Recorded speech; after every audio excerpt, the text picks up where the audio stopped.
Bismillahirrahmanirrahim. Now we are going to discuss the lecture number 33.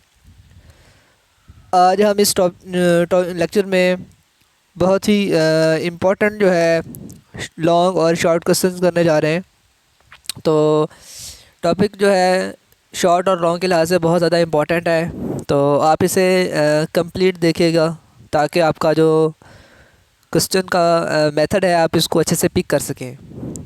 तो example को start करने से पहले जो भी मेरे इस लेक्चर पर न्यू है वो काइंडली मेरे लेक्चर को मेरे जो चैनल को जो है सब्सक्राइब लाजमी करें, और लास्ट पर वीडियो देखने के बाद लाइक एंड अपनी कमेंट का इज़हार भी लाजमी दीजिएगा।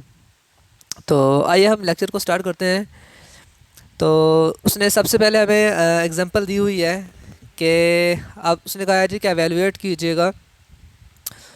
हाँ जी, फंक्शन आपके पास उसने जो दिया हुआ है वो कुछ इस तरह से है कि 3y dx plus 3x plus 2y dy, और इंटीग्रेशन में उसने कहा है कि ये फ्रॉम a टू b तक है। ठीक है, a के पॉइंट भी दिए गए हैं और b के पॉइंट भी दिए गए हैं। तो याद हो आपको, आपने जब भी किसी भी इंटीग्रेशन को सॉल्व करना हो तो आप उस इंटीग्रेशन के मेथड को पहले समझते हैं। तो हम यहाँ पर सबसे पहले जो देखेंगे वो ये है कि क्या ये इक्वेशन जो है एग्जैक्ट इक्वेशन है डिफरेंशियल इक्वेशन की या फिर एग्जैक्ट डिफरेंशियल नहीं है। तो ये कैसे देखते हैं, इसके लिए हमने क्या करना है, हमारे पास जो भी आपको यहाँ पे नज़र आ रहा है, एक आपके पास dx के साथ नज़र आ रहा है फंक्शन और एक आपको dy के साथ नज़र आ रहा है। तो जो dx के साथ होता है हम उसे अमूमन p से रिप्रेजेंट करते हैं और इसका हमने लेना होता है derivative with respect to y। तो 3y का अगर आपको पता हो तो डेरिवेटिव लूँगा तो जस्ट आपके पास 3 आ जाएगा। ठीक है, इसी तरह जो dy वाला है ये वाला पोर्शन, इसका अगर मैं डेरिवेटिव लूँ विद रिस्पेक्ट टू x, ठीक है, p वाले का विद रिस्पेक्ट टू y लेते हैं और जो हमारे पास नेक्स्ट टर्म होती है ना q वाले, उसे हम उसका डेरिवेटिव लेते हैं हम विद रिस्पेक्ट टू x। तो यहाँ पे देखें, अगर मैं इस वाले पोर्शन का डेरिवेटिव लूँगा 3x प्लस 2y का, तो 3x प्लस 2y का जब डेरिवेटिव लेंगे तो 3x का आपके पास आ जाता है, चूँकि विद रिस्पेक्ट टू x है तो वो 3 हो जाएगा, और 2y चूँकि विद रिस्पेक्ट टू x है तो ये सारा कांस्टेंट होने की वजह से 0 हो जाएगा। तो आप देख सकते हैं कि dx और dy इन दोनों का आंसर बराबर है। तो ये इक्वेशन हमारे पास एग्जैक्ट डिफरेंशियल इक्वेशन ही है। ठीक है, यही निशानी होती है उसकी कि अगर आप उसका विद रिस्पेक्ट टू x और with respect to y derivative ले रहे हैं और आंसर इक्वल आ रहा है तो देन हम इसे कह देते हैं कि हमारे पास एग्जैक्ट इक्वेशन होती है। इसका रिसेंटली हमने पिछले लेक्चर में इसको अच्छे से डिटेल से मैंने डिस्कस किया हुआ है। तो अब हम जो है एग्जैक्ट इक्वेशन पता चल गई, उसके बाद इसे सॉल्व कैसे करना है। तो उसके लिए हम कुछ इस तरह से करते होते हैं कि जिसका with respect to x derivative लेके चेक किया है, अब हमने क्या करना है, उसी इक्वेशंस का हमने क्या करना है, उसे इंटीग्रेट करना है विद रिस्पेक्ट टू x के। ठीक है, y वाले को हमने विद रिस्पेक्ट टू अब x के हिसाब से इंटीग्रेट करना है। तो यहाँ पे देखें, आपके पास जो फंक्शन है वो है 3y का। तो आपको पता है जब इंटीग्रेशन लेते हैं विद रिस्पेक्ट टू x लेंगे तो इसके साथ x नहीं है, अगर होता तो पावर इंक्रीज़ करनी थी, अब है ही नहीं है तो जस्ट x आ जाएगा, यानी 3x और 3xy जो है आपका इस चीज़ का जो है वो इसकी इंटीग्रेशन का जो है वो आंसर आ जाता है। राइट। तो इसके अलावा हमारे पास जो दूसरी टर्म थी जिसका हमने पहले with respect to x derivative लिया था, अब हम यहाँ पे उसे with respect to y integrate करेंगे। तो विद रिस्पेक्ट टू चूँकि y इंटीग्रेट करेंगे तो हम यहाँ पे देख सकते हैं कि 3x के साथ y आ जाएगा, चूँकि y नहीं था इंटीग्रेट के बाद, और 2y के साथ 2 तो कांस्टेंट है ना, y की इंटीग्रेट करेंगे तो वो बन जाएगा y का स्क्वायर ओवर 2, तो 2 से 2 कैंसिल हो जाएगा, तो 3xy प्लस y का स्क्वायर, ये इस तरह से उसकी इंटीग्रेशन का आंसर आ जाता है। देन आपके पास कांस्टेंट c आता होता है, तो वो हमेशा जब भी आप इसे इंटीग्रेट करेंगे तो आएगा ही।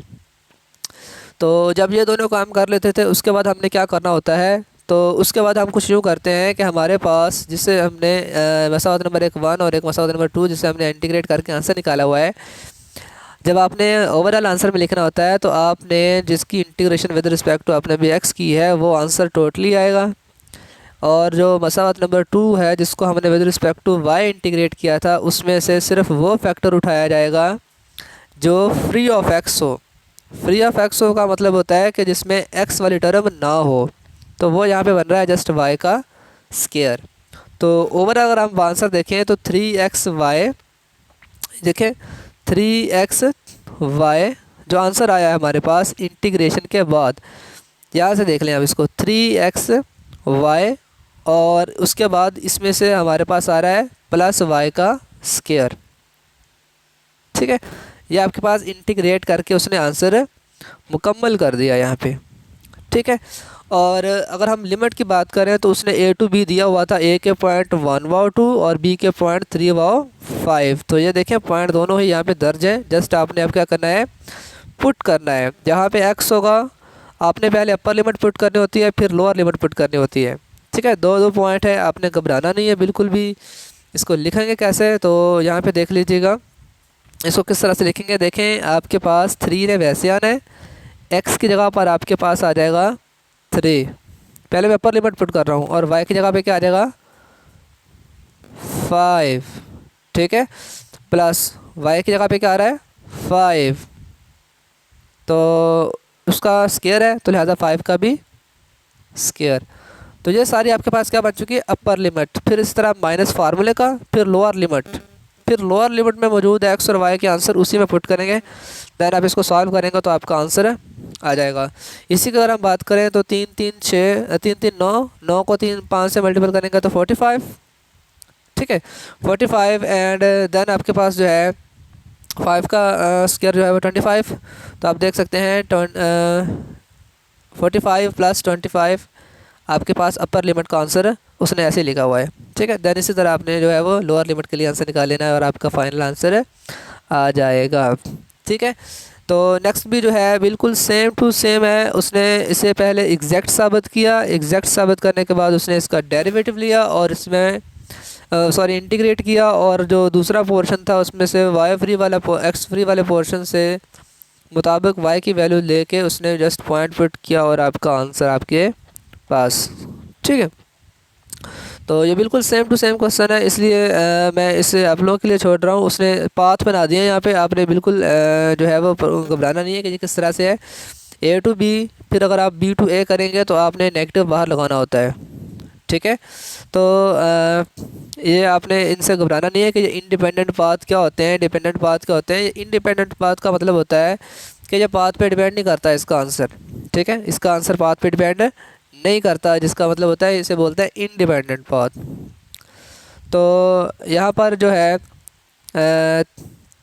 हम exact differential equation in 3 independent variable की बात करें अगर, तो अभी मैंने जो आपको सॉल्व करके बताया था एक्स और वाई के अकॉर्डिंग था। अब हम जो है एग्जैक्ट डिफरेंशियल इक्वेशन को इन 3 इंडिपेंडेंट वेरिएबल के हिसाब से सॉल्व करके बताते हैं। तो आपने क्या करना है, आपके पास रिसेंटली इक्वेशन की तरह वही चीज़ें होंगी, पी एक्स भी वैसे होगा, क्यू भी वैसे होगा। यहाँ पर एक नया सिंबल जो आपको मुतारफ़ होने जा रहा है वो है आर डी डब्ल्यू। ठीक है, यानी विद रिस्पेक्ट टू डब्ल्यू। तो आपके पास जब 3 होंगे तो आपने 3 इंडिपेंडेंट वेरिएबल होंगे तो आपने उनको 3 के ही विद रिस्पेक्ट टू से हल करना होता है। ठीक है, कैसे करेंगे, तो आइए मैं जस्ट आपको क्वेश्चन करा देता हूँ। तो ये उसने इफ़ द टेस्ट सक्सेसफुली, ठीक है, कब ये उसने कहा हुआ कि it independent path of integration हो, और दूसरा अगर हम उसका इसे इंटीग्रेट करें और वो ज़ीरो हो। ठीक है, क्लोज इंटीग्रेट करें तो क्लोज इंटीग्रेट का आंसर हमेशा ज़ीरो होता है, वो हमें पता है। ठीक है, तो हम क्वेश्चन को शुरू करते हैं। ये देखें उसने हमें इस क्वेश्चन में 3 वे से क्वेश्चन दिया हुआ है, विद रिस्पेक्ट टू एक्स भी, विद रिस्पेक्ट टू वाई भी और विद रिस्पेक्ट टू डी डब्ल्यू भी। 3 इन एग्जैक्ट डिफरेंशियल इक्वेशन में हमने इसको जो है वो वेरीफाई करवाना है फ्रॉम, अगर हमारे पास ए और बी के देखें पॉइंट भी 3 दिए हुए हैं, एक्स वाई और जी। ठीक है, ये 3 पॉइंट हमें दिए हुए हैं उसने। आपने करना क्या है, बिल्कुल उसी तरह आपने ये वाला आपका जो पी वाला पोर्शन है आपने इसका जो है डेरिवेटिव लेना है विद रिस्पेक्ट टू वाई। ठीक है। तो जब इसका derivative with respect to y लेंगे तो आपके सामने ही है कि 3x का स्क्वायर वाई ओमेगा, ऐसे है ना, 3x का स्क्वायर वाई और ओमेगा। जब आपका इसका with respect to y derivative लेंगे तो वाई का डेरिवेटिव 1 होगा और ये चीज़ें उस वक्त कांस्टेंट होगी, तो 3 ओमेगा एक्स का स्क्वायर, ये आपका आंसर आ जाएगा। जो यही तो उसने लिखा हुआ है, ठीक है, यही उसने लिखा हुआ था। इसी तरह आप इस चीज़ का विद रिस्पेक्ट टू, ठीक है, इस चीज़ का with respect to x derivative लेंगे तब भी आपके पास वही होगा। देखें 8y तो कांस्टेंट है ना, वो 0 हो जाएगा, तो 3x का बन जाएगा 3x का स्क्वायर और y, ठीक है, वो आपके पास है वैसे का वैसे, वैसे कैसे है जी, तो वो हमारे पास आना ही नहीं था, तो 3x का स्क्वायर और साथ में w। तो ये देखिए इसका आंसर भी हमारे पास वही बन रहा है। और लास्ट टर्म जो न्यू टर्म है इस दफ़ा, उसका हमने विद रिस्पेक्ट टू जिसके लेना होता था, उनका हमने विद रिस्पेक्ट टू जो है लेना है हमारे पास w के। तो w के विद रिस्पेक्ट टू जब हम लेंगे तो कैसे हल होगा, कैसे सॉल्व करेंगे उसको, लास्ट वाली टर्म को। तो देखें उसको हमने जो है सॉल्व करना है यहाँ पर किस तरह से करना है कि हमने उसका विद रिस्पेक्ट टू एक्स ही लेना है, आखिरी टर्म का। क्यों लेना है आखिरी टर्म का विद रिस्पेक्ट टू एक्स, जब वो अगेन 3 डिमेंशनल में हमारे पास अलॉन्ग द एक्स एक्सिस आ जाता होता है। तो पॉइंट इसमें हमारे पास जो ए टू बी हैं, हमने तमाम तरह के आंसर देखे, आंसर इक्वल आ गए हैं, एग्जैक्ट डिफरेंशियल इक्वेशन बन चुकी है। देन अब हमने इसको इंटीग्रेट करना है। इंटीग्रेट का आपको पता है कि जिसको हमने विद रिस्पेक्ट टू एक्स या with respect to y derivative किया था उसकी integration with respect to x लेनी है, और जिसका हमने with respect to x derivative लिया था उसकी इंटीग्रेशन हमने विद रिस्पेक्ट टू वाई लेनी होती है। तो पहला क्वेश्चन पी वाला जिसको हम विद रिस्पेक्ट टू वाई से सॉल्व करते होते हैं डेरिवेटिव के लिए, तो इंटीग्रेशन में हम उसे विद रिस्पेक्ट टू एक्स के लिए देखते हैं। तो ये देखिए उसने विद रिस्पेक्ट टू एक्स के हिसाब से अकॉर्डिंगली जब उसे इंटीग्रेट किया है तो 3x का स्क्वायर वाई ओमेगा, जब इसकी इंटीग्रेशन करेंगे ना विद रिस्पेक्ट टू एक्स, तो ये देखें बन जाएगा आपके पास स्क्वायर है ना, तो ये बन जाएगा क्यूब बाय 3, बाकी सारा कुछ इसमें क्या है कांस्टेंट है, ठीक है, ये इससे कैंसिल हो जाएगा। तो x की 3 y और ओमेगा ये आपके सामने नज़र आ रहा होगा यहाँ पे, ठीक है। जो नेक्स्ट वाला पोर्शन है, अब 6x है ना, तो x का स्क्वायर लेंगे तो वो बन जाएगा x का पावर इंक्रीज होगी ना, तो स्क्वायर बाय 2, तो 2 6 से कैंसिल हो जाएगा, 3 रह जाएगा, तो 3x का स्क्वायर, ये आपके पास पहले वाले की इंटीग्रेशन का आंसर आया, ठीक है। अब आप इंटीग्रेशन में काफ़ी माहिर हो चुके होंगे, तो लिहाजा आपने इसका with respect to y integrate और इसका विद रिस्पेक्ट टू w जो है वो इंटीग्रेट करना है।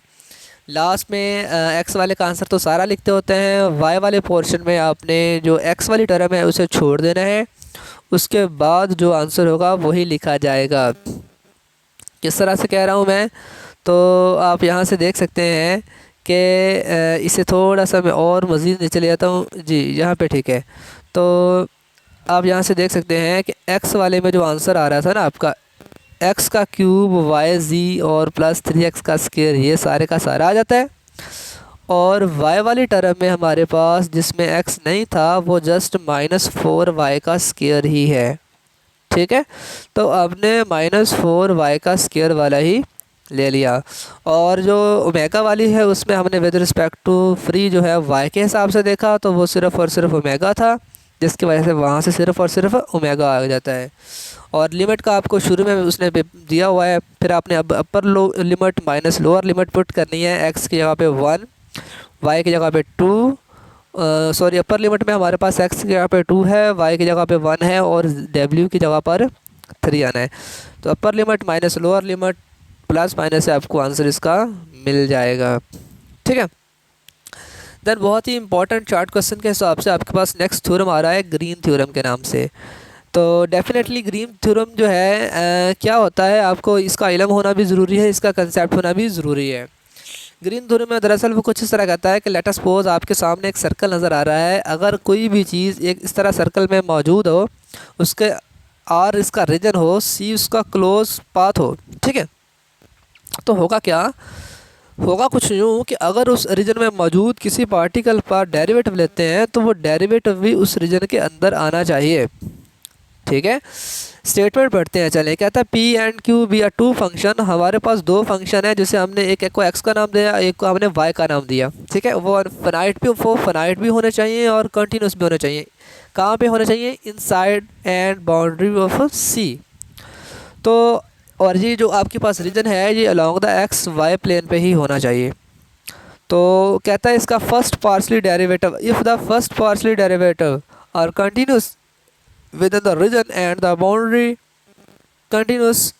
ठीक है, कह रहा है जी कि if the first partially derivative are continuous, ठीक है, अगर उसका first partial derivative continuously with in the region and on the boundary then Green theorem state. तो फिर उसके मुताबिक ग्रीन स्टेटमेंट क्या कहेगा कि आपने वो जो फंक्शन आपका जिसका आपने अभी तस्करा किया था पी एंड क्यू, वो दोनों फंक्शंस का आपने डेरिवेटिव लेना है, फर्स्ट पार्शियली डेरिवेटिव, और फिर आप उनको सब्ट्रैक्ट करेंगे। ठीक है, डबल इंटीग्रल के हिसाब से, यानी कि एक्स और वाई के अकॉर्डिंग। ठीक है, तो वो भी क्या होगा? विद इन द रीजन ही होगा, बाउंड्री के। ठीक है, ये स्टेटमेंट उसने जो लिखी हुई है माइनस क्लोज सी जो है क्लोज इंटीग्रल जो p d x plus q d y, तो इसको हम जहाँ पे रीड कर लेते हैं अच्छे से, ये क्या है इसके एग्जांपल को देखते हैं चलें पहले, ताकि आप अच्छे से समझ सकें। देखो, उसने क्लोज इंटरवल में 2x minus Y D x और 2y plus x d Y उसने ये हमें फंक्शन दिया हुआ है, और बाउंड्री सी है, इलिप्स की इक्वेशन भी उसने हमें दी हुई है। तो फर्स्ट ऑफ ऑल हमें सबसे पहले क्या करना है, हमें इक्वेशन जो है जो दी हुई है हमने जो है उसको एग्जैक्ट चेक करना है। एग्जैक्ट कैसे चेक करते हैं? तो हम यहाँ से पहले तो हम इसको ये देखते हैं कि हमें जो p दिया हुआ है उसका अगर मैं with respect to y derivative लूँ तो उसका आंसर आ रहा है माइनस का 1, और नेक्स्ट का अगर मैं डेरिवेटिव ले रहा हूँ विद रिस्पेक्ट टू x तो उसका आंसर आ रहा है पॉजिटिव का 1। ठीक है, तो माइनस का 1 और उधर से पॉजिटिव का 1 आ रहा है। ठीक है, ये देखें नेगेटिव साइन का यहाँ पे क्या चक्कर है, आपको फार्मूले में जो ग्रीन थ्योरम का फार्मूला आपको यहाँ पे नज़र आ रहा है, इसके अंदर भी आपको माइनस नज़र आ रही है।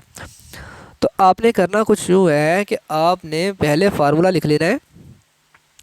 फार्मूला लिखने के बाद आपने जो डेल वाई, यहाँ पे हम इसको एग्जैक्ट नहीं चेक कर रहे, एक बात और जहन में रखिएगा, हमने इसका विद रिस्पेक्ट टू वाई और विद रिस्पेक्ट टू एक्स जो डेरिवेटिव लिया है, यहाँ पे हम इसको एग्जैक्ट नहीं चेक कर रहे हैं, बल्कि हमने तो p d y minus d x जो है ना, ये वाले पॉइंट जो मैं आपको अभी हाईलाइट करके बता देता हूँ, इसके लिए हमने वैल्यू निकाली है ये वाली। तो -1 पी वाले का आंसर, फिर फार्मूले का माइनस, और ये वाला पॉजिटिव का, तो वो माइनस माइनस माइनस का 2, वो माइनस का 2 जो बाहर फार्मूले की माइनस है उस माइनस से पॉजिटिव का हो जाता है, तो positive double integral d x d y. ठीक है, अब d x d y double integral में है, तो क्लोज इंटरवल का हमें पता है कि जब हम इसका इंटीग्रेट करेंगे विद रिस्पेक्ट टू एक्स, तो क्या होगा कि वहाँ पर x का जो है इंटीग्रेट करने से आंसर आ जाएगा x। ठीक है, अब हमने इसमें लिमिट भी देखनी है। ठीक है, तो अब चाहे आप इसको यहाँ से इंटीग्रेट करके निकाल लें, चाहे आप इसको एक और केस से निकालें, जैसा कि उसने एलिप्स की मसावात दी हुई है, आपने उस एलिप्स की मसावात जो मैं आपको यहाँ पे बता देता हूँ कहाँ पे है, ये देखें यहाँ पे आपको एलिप्स की मसावात नज़र आ रही है, x square plus 9 y square plus 16, ये एलिप्स की मसावात है। आपने इसको पहले बनाना है क्लोज टर्म की फॉर्म का आंसर। वह कैसे होता है तो वो देख लें, इस तरह से हमारे पास होता है कि आपके पास जो एक्स का स्क्वायर बटे में क्या आंसर आ रहा है, प्लस वाई का स्क्वायर बटे में क्या आंसर आ रहा है, और यहाँ पे आर का स्क्वायर होता है। तो अकॉर्डिंग टू दिस जो है हम यहाँ पे देख सकते हैं कि ये आपके पास मसावत आ रही नज़र। तो यहाँ पर अगर हम इसको देखें तो हमने 1 बनाने के लिए 16 को पहले दोनों पे डिवाइड किया। ठीक है, 16 जब बटे में जा रहा था तो मतलब कि एक्स का स्क्वायर बटे वाली चीज़ का भी तो स्क्वायर था ना, ए का स्क्वायर, तो ए का स्क्वायर इज इक्वल टू 16 और ए इज इक्वल टू 4। यहाँ पर ए का स्क्वायर आना होता है, यहाँ पे बी का स्क्वायर आना होता है फार्मूले के मुताबिक, यहाँ पे 1 का स्क्वायर। तो यहाँ पर ए इज इक्वल टू 4 बन रहा है और बी इज इक्वल टू क्या बन रहा है, बी में चूँकि वो 9 भी आ जाता है साथ। 9 कैसे आता है तो यहाँ पे देख लीजिएगा, 9 इस वजह से आ रहा है, ये देखें वाई के साथ 9 भी है, तो वो बन जाएगा 16/9। 9, तो वहाँ से आंसर बटेगा 4/3। ये किसका आंसर आएगा? बी का आंसर आएगा। तो अब ए और बी का आंसर गिवन है। एरिया निकालने के लिए हमें पता होता है कि लेंथ और विड्थ मल्टीपल कर देते हैं, दोनों को मल्टीपल करेंगे। किसके साथ मल्टीपल करेंगे? पाई के साथ। देखें पाई आर का स्क्वायर होता है हमारे पास, तो एक आर हमारे पास 4, एक हमारे पास 4/3, 4 4 16, 16/3, तो 16/3 पाई जो है आपका एग्जैक्ट एरिया का आंसर आ जाता है वहाँ से। ठीक है, तो अब हमें इस चीज़ ये देखिए ना, हमें एडवांटेजेस ये मिला है ग्रीन थ्योरम से कि लेट अगर हम वर्क को नेक्स्ट एग्जांपल में भी देखें तो प्रोवाइड द प्रीवियस मेथड उसने कहा है और अप्लाइंग द ग्रीन थ्योरम। तो इसी क्वेश्चन को उसने जो है कहा है कि अगर हम एंटी क्लॉकवाइज चेक करें तो क्वेश्चन भी आपके सामने है, पॉइंट भी आपके सामने है। आपने इसे कैसे करना है, आपने यहाँ पर उसे एक्स और वाई के हिसाब से दिया हुआ है, आपने C1 C2 C3 के अकॉर्डिंगली कैलकुलेशन करनी है। बाय प्रीवियस मेथड जो है it's clear that the C1 work जो होगा वो कम्प्लीटली एवोल्यूशन जो है वो 1 और I1 जो है बराबर 2। कैसे देखें I1 का आंसर 2 कैसे आया कि जो अलॉन्ग द एक्स एक्सेस है, अगर हम अलॉन्ग द एक्स एक्सिस की बात करें तो वहाँ पर जो है डी वाई 0 होता है, और जब डी वाई 0 होता है तो 2x + y dx रह जाना है। वहीं से उसने I1 = 2 निकाला है। या फिर आप इधर से देख लें 2x, इसकी इंटीग्रेशन लेंगे, x का स्क्वायर बाय 2, 2 से कैंसिल, x के स्क्वायर में upper limit minus lower limit, तो i का आंसर 1। तो I1 = 1 आ रहा है, अच्छे से देखते जाइएगा। तो C2 के लिए उसने कहा है कि अगर x की वैल्यू 1 और dx चूँकि उस पॉइंट पर dx 0 होगा, चूँकि वो along the y axis move कर रहा है ना, तो वहाँ पे तो y वाले की वैल्यू चलेगी। तो अब हमने I2 जैसे ही निकालना है तो उसके लिए हमने क्या करना है, x को 1 लेना है और dx को 0 लेना होता है। तो 3 - 2y इसे इंटीग्रेट करेंगे, 3 के साथ y आ जाएगा और 2y के साथ जो y है उसका y² बटा 2 साथ वाले 2 से कैंसिल, और क्या बनेगा यहाँ पर 3y - y का स्क्वायर, और इसमें लिमिट पुट करेंगे 0 to 1। अच्छा ये लिमिट कैसे आई है 0 to 1? यहाँ से इसकी लिमिट को ज़रा देख लें, ये 0 to 1 लिमिट कैसे आई है। ये देखें यहाँ से इब्तदाई पॉइंट इसका 0 है और ये वाला सिरा इसका जो है वो 1 है। ठीक है, और फिर जब हम इसे इस तरफ लेके जाएंगे ना मैक्सिमम पॉइंट तक, तो वो है इसका 2, वो हो रहा है आपका अलॉन्ग द वाई एक्सिस के हिसाब से। ठीक है, तो वो जो 2 आ रहा है आपके पास वो हमारे पास क्या है, कैसे आएगा, उसका हमने आंसर निकालना है कि ये मैक्सिमम इसका आंसर 2 शो करवाएगा ग्रीन थ्रू के मुताबिक। यानी कि हमने ये बताना है। तो बस जैसे आप इसकी कैलकुलेशन को देख लें, ठीक है, एक्सप्लेन में जाएंगे तो आप ज़्यादा जो है वो कंफ्यूज हो जाएंगे। तो इसके I3 वाले पोर्शन में देख लें, उसने क्या किया जी 4x dx + 3x - 4y 2x, ये आपका क्वेश्चन है। इसमें उसने क्या किया G with respect to x solve करेंगे तो क्या होगा, जब इसको इसमें जो है हमारे पास इस पोर्शन के मुताबिक सॉल्व करेंगे तो 2x, ठीक है जी, तो 2x का स्क्वायर और जो है हमारे पास स्क्वायर 2 से कैंसिल, I3 का आंसर भी हमारे पास 1 आ जाता है। I1 I2 I3 तमाम तरह आंसर्स को जमा करने से हमारे पास आंसर 2 आ जाता है। यही उसने शुरू में बताया हुआ भी है, इसका हमने वेरीफाई भी करवाना था। तो नो कहता we will do same problem by applying the Green theorem. ठीक है, अब ग्रीन थ्योरम अप्लाई करके हम देखते हैं कि हमें क्या प्रॉब्लम आएगी। ग्रीन थ्योरम की स्टेटमेंट आपको मैं ऑलरेडी बता चुका हूँ किस तरह से है, फार्मूला भी आपको पता है। इसमें हमने जो है p with respect to y और with respect to x derivative निकाल लेना होता है, वो भी निकाला हुआ है। निकालने के बाद उसको सब्ट्रैक्ट करना है, फिर सब्ट्रैक्ट करने के बाद जहाँ पे अगर देखा जाए तो सब्ट्रैक्ट करने से आंसर आपके पास आता है -2, और बाहर वाले माइनस से पॉजिटिव का 2 हो जाएगा, और कुछ इस तरह से फार्मूला यहाँ पे क्रिएट हो जाता है। ठीक है, और 2 × वो बाकी सारा एरिया होता है, तो आपने आगे एरिया निकाल के 2 से मल्टीपल कर देना होता है। ठीक है, तो जब एरिया निकालेंगे तो उसको 2 से मल्टीपल कर देंगे। ठीक है, अब जो एप्लीकेशन ऑफ ग्रीन थ्योरम है ना, वो not always a quickest method. ठीक है, ये हमेशा हर वक्त जो है वो इतनी आसान नहीं होती। बाज़ औक़ात जो है क्या होता है, हमें कुछ ऐसी चीज़ें होती हैं जो अवेलेबल ही नहीं होती, इसका मेथड जो है उस पर अप्लाई ही नहीं होता। तो मतलब कि ऑलरेडी हम नहीं कह सकते कि if you have not already done so we make not a Green theorem. तो इसमें ग्रीन थ्योरम में कहता है कि in fact the applied the region is not a simply connected by arranging the link between outer and inner boundaries provide the path of integration in such that the region is kept on a left hand side। हाँ जी, तो हमें green theorem का जो reason है वो हमें just किसी भी चीज़ के बारे में अरेंजमेंट नहीं देता आउट और इंटर के, ये हमें जो है एक इंटीग्रेशन का पाथ भी देता है जिससे हम लेफ़्ट और राइट हैंड जो है फाइंड भी कर सकते हैं उसको। ठीक है, तो आपका जो लेक्चर है वो एंड हो चुका था। ठीक है, तो ऑल द बेस्ट, मिलते हैं इंशाल्लाह नेक्स्ट लेक्चर के साथ। तो काइंडली जो क्वेश्चन मैंने आप लोगों को नहीं करवाए वो रिसेंटली पिछले लेक्चर में हो चुके थे, जिसकी वजह से वो मैंने आप लोगों के लिए असाइनमेंट का हिस्सा छोड़ा है। तो आपने लाजमन वो क्वेश्चन करने हैं, अगर उसमें कोई प्रॉब्लम हो तो आपने लाजमन मुझसे डिस्कस करना है। अगर आपको लगे कि इस लेक्चर में कुछ काफ़ी सारी डिफ़िकल्टी है, मैंने कुछ शार्ट करवाया है, तो आपने जो है इससे पिछला लेक्चर जो है वो लाजमन देखना है, ताकि आपको उसमें इसका काफ़ी सारा कंसेप्ट मैं ऑलरेडी दे चुका था। तो आप इसका पिछला लेक्चर जो है वो अच्छे से देखेंगे, देन आपको इस लेक्चर में कोई प्रॉब्लम नहीं आएगी। All the best.